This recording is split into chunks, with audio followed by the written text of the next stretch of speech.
इसहाक डार साहब जब मीडिया से बात करते हैं, चीनी के हवाले से बात करते हैं, तो वो अपनी गुफ्तगू में बता देते हैं कि ये जो चीनी है इसकी जो एक्स मिल कीमत है ये 159 रुपीज़ रहने वाली है इस पूरे महीने के अंदर। तो सर मुझे बता दें, आप खुद ही आवाम को भी समझा दें, मुझे भी समझा दें कि फिर जो ज़ख़ीरा अंदोज़ है वो क्या पागल है या उसका दिमाग ख़राब है कि अगर रमज़ान में यही रेट रहना है तो वो उसको स्टोर ही करेगा ना सर। रमज़ान के बाद अगर उसको अच्छा रेट मिलेगा तो वो तभी निकालेगा। तो चीनी तो गायब हुई इसहाक डार साहब की वजह से शायद। जी बहुत शुक्रिया आसमा। पहली बात तो ये कि बिल्कुल ज़ख़ीरा अंदोज़ आपने दुरुस्त कहा, वो पागल भी है और वो एक बहुत बड़ा माफिया भी है।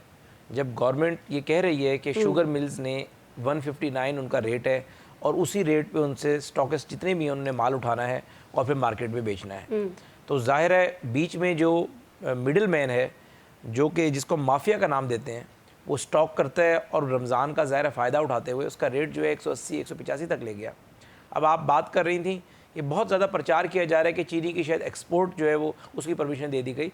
देखें आप रिकॉर्ड चेक कर लें, शहबाज साहब जब जब हुकूमत में रहे, जब वज़ीर आला पंजाब थे, तब भी उन्होंने हमेशा चीनी की एक्सपोर्ट को डिस्करेज किया और जितना भी उन पर प्रेशर डाला गया उन्होंने कभी चीनी की एक्सपोर्ट नहीं की। मेरे पास बहुत सारे वाक़यात हैं कि जब सिंध के अंदर चीनी की एक्सपोर्ट खोल दी गई थी लेकिन शहबाज साहब ने चीनी की एक्सपोर्ट खोलने की परमिशन नहीं दी। इस मरतबा भी चीनी की एक्सपोर्ट के हवाले से फेडरल गवर्नमेंट ने 3-4 महीने चीनी की एक्सपोर्ट बंद रखी।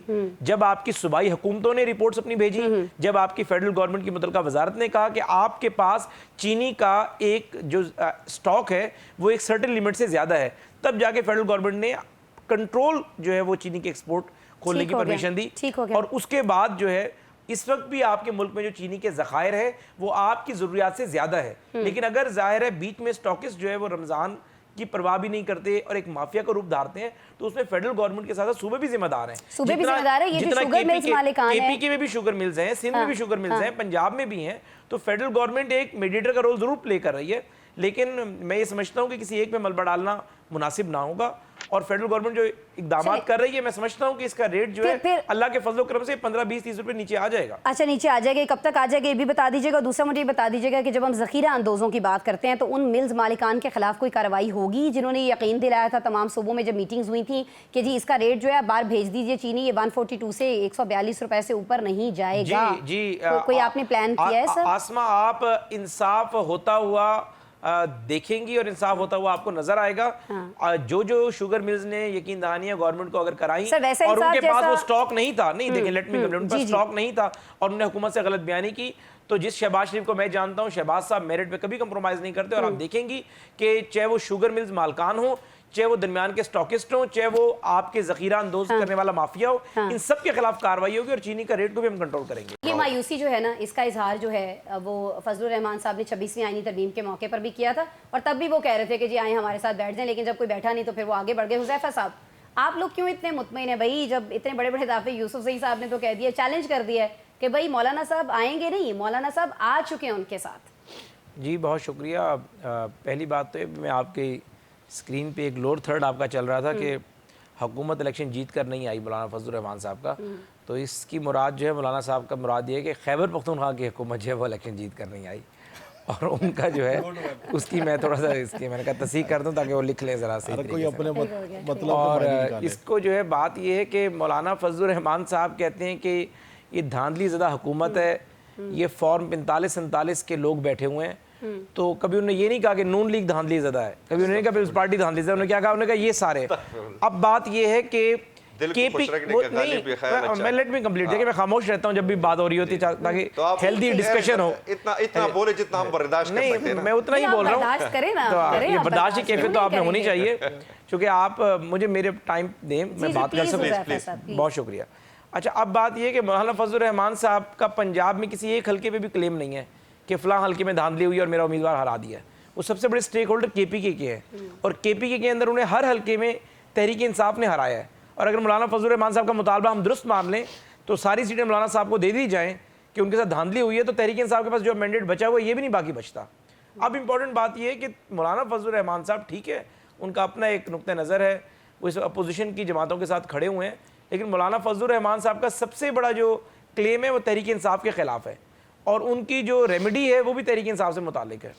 अब बात ये कि मौलाना लेकिन फजल रहमान मिलने तो साहब उन्हीं से जा रहे हैं, इत्तेहाद तो हाँ, उन्हीं से कर रहे हैं। यूसुफ ज़ई साहब ने तो क्लेम कर दिया है सर आपके साथ बैठे बैठे। देखिए मैं इसको लेट मी कंप्लीट। जी। देखिए बात ये कि मौलाना फजल रहमान साहब अपोजिशन के साथ रहकर ही तहरीक चलाएंगे ना, और इस वक्त बदकिस्मती ये है कि मौलाना साहब के साथ तहरीक इंसाफ उनकी अपोजिशन में बैठी हुई है। मौलाना फजल रहमान बहुत ज़ीरक आदमी है और वो दोस्ती और दुश्मनी दोनों कब्र की दीवार तक निभाना जानते हैं। उन्हें पता है कि तहरीक इंसाफ ने उनके साथ क्या किया है और कैसा सलूक किया है। अब जाहिर है अपोजिशन में अगर अपोजिशन लीडर तहरीक इंसाफ का है तो अपोजिशन ने तहरीक अगर चलानी है तो तहरीक इंसाफ के साथ बैठकर ही चलानी है। सॉरी मैं आपकी बात काट रही हूँ, लेकिन मौलाना फजल रहमान साहब ने भी लास्ट वीक ये कहा है कि जो मुल्क के हालात हैं इसमें वो बहुत सारी चीज़ें पीटीआई को भुलाने को, माफ करने को तैयार है, जो कहा गया। जी जी, आखिरी लाइन ये थे कि हम बढ़ गए हैं, आगे बढ़ गए। देखिए आसमा, आप इंटरव्यू की बात कर रही हैं, मैं नताइज की बात कर रहा हूँ। जब मौलाना साहब इनके साथ चल पड़ेंगे और मौलाना साहब अपनी स्ट्रीट पावर, जो कि पाकिस्तान में सबसे बड़ी स्ट्रीट पावर है उनकी, नो डाउट, तो जब वो ले आएंगे एफर्ट्स करेंगे या मौलाना साहब के साथ आपके एफर्ट्स जारी हैं? नहीं, कोई एफर्ट की जरूरत ही नहीं है। मौलाना फजल रहमान साहब बहुत समझदार आदमी है। आप ही के आदमी तो नहीं है जो आपने भेजे? नहीं, बहुत समझदार आदमी है। हुज़ैफा रहमान साहब से पूछ लिया जाए कि कोई कुछ पैनिक दिखाई देता है इस वक्त हुकूमत के अंदर, ये सारी जो तहरीक चलने जा रही है? हुज़ैफा साहब, हम सबके सामने हालात क्या हैं इस वक्त मुल्क के, ख़ास तौर पर दहशतगर्दी को लेकर और फिर बलूचिस्तान में जिस तरह के वाक़यात पै दर पे रूनुमा हो रहे हैं। ऐसे में एक बड़ी तहरीक चलाए जाने का ऐलान कर दिया जाना तहरीक इंसाफ की जानिब से, दूसरी जमातों की जानिब से, कहीं कोई बेचैनी पाई जा रही है हुकूमत के अंदर या कोई स्ट्रैटेजी बना लिया आपने? जी बहुत शुक्रिया आसमा।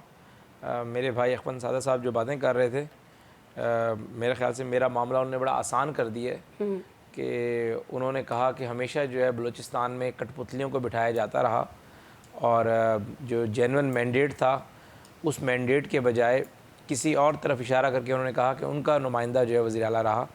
तो ज़ाहिर है अगर वो सरफराज बुगटी के बारे में राय रखते हैं और उन्होंने कहा कि हमेशा चूँकि वहाँ ऐसा होता रहा है, तो फिर डॉक्टर अब्दुल मालिक, सनाउल्लाह ज़हरी, अख्तर जान मैंगल, उनके वालिद अताउल्लाह मैंगल, नवाब अकबर बुगटी, खैर बख्श मरी, ये सब लोग जो है ज़ाहिर है इनमें ज़ाहिर है अकबर बुगटी साहब तो मरहूम हैं इस वक्त, तो बाकी लोगों को सोचना होगा कि वो किसके नुमाइंदे रहे हैं और वो वज़ीर आला थे या कठपुतली थे। बाकी आपने जो बात की कि हुकूमत की सफ़ों में खुलबली के हवाले से, तो मैं इस पर वाज़ेह करना चाहता हूँ कि ज़ाहिर है मेरे भाई हैं अखमद ज़ादा साहब, इनका अपना एक मौक़िफ़ है, एक जमात की नुमाइंदगी कर रहे हैं और ज़ाहिर अपोजिशन का काम अग्रेशन होता है और हुकूमत का काम जो है उस अग्रेशन को कंट्रोल करना होता है, उससे निमटना होता है। तो हमारी पूरी तैयारी है और कोई ऐसी परेशानी वाली बात नहीं है, ना हमारी सफ़ों में कोई ऐसी खुलबली है। और चूँकि हम पूरी तैयारी कैसी है? डी चौक वाली तैयारी है? कैसी तैयारी है सर? Let me complete. उसमें ये कि देखें कि पहले भी 3 दफ़ा ये मरकज़ पर चढ़ाई कर चुके हैं, एक सूबे की रियासती और इंतज़ामी मशीनरी की सपोर्ट के साथ, और अब भी अगर ये करना चाहते हैं तो फ़ैसला हम आवाम पे छोड़ेंगे। जिस तरीके से आपकी इकॉनमी जो है 2 साल पहले जो जिस पोजीशन में चली गई थी, सूरत हाल बेहतर हो रही है, मैक्रो इंडिकेटर्स आपके बेहतर हो चुके हैं, माइक्रो इंडिकेटर्स को ठीक करना बाकी है, गरीब आदमियों को भी बहुत रिलीफ देना है। तो अगर आप समझते हैं कि सड़कों पर आकर एहतजाज कर कर, इस्लामाबाद पर चढ़ाई कर कर मुल्क की मईशत ठीक हो सकती है, मुल्क ठीक हो सकता है, तो ज़ाहिर फ़ैसला आप पर मैं छोड़ता हूँ, आवाम पर छोड़ता हूँ। और बाकी जहाँ तक इन्होंने बात की मौलाना फजल रहमान साहब की, मैं इस वक्त भी पूरी तवक्को और उम्मीद लगा कर बैठा हूँ मौलाना फजल रहमान साहब कोई भी ऐसा इंतहाई इक़दाम नहीं उठाएंगे जिसकी कॉस्ट पाकिस्तान की डेमोक्रेसी पे करे या जिसकी कॉस्ट एक आम आदमी पे करे।